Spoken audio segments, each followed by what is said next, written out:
So in these examples, I'm going to use the steps symbol, valency, swap, divide and formula.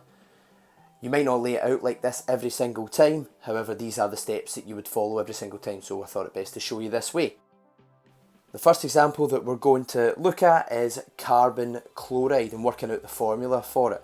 So the symbol for carbon is C, the symbol for chlorine is Cl. The valency of carbon, because it's in group 4, is 4, and chlorine's in group 7, so it's 1. We're then going to swap those over so it becomes 1 and 4. Can't simplify that down, so it stays as 1 and 4. So that means 1 carbon, 4 chlorines, so a formula of CCl4.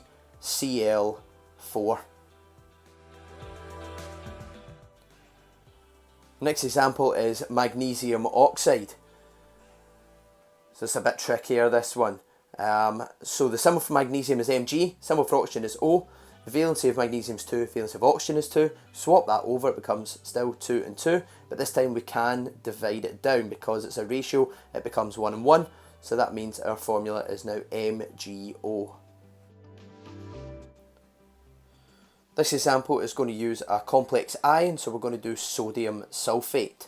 Yeah, symbol for sodium is Na. The formula for the sulfate ion is SO4. The valency of sodium is 1. The valency of the sulfate ion is 2 because it has a charge of 2 negative. We swap them over, it becomes 2 and 1. We can't simplify that down any further, so therefore the formula is Na2, and there's 1 SO4, so SO4, like that. The last one we're going to look at also involves a complex ion, so we're going to look at calcium nitrate. Calcium has a symbol of Ca. The nitrate formula is NO3.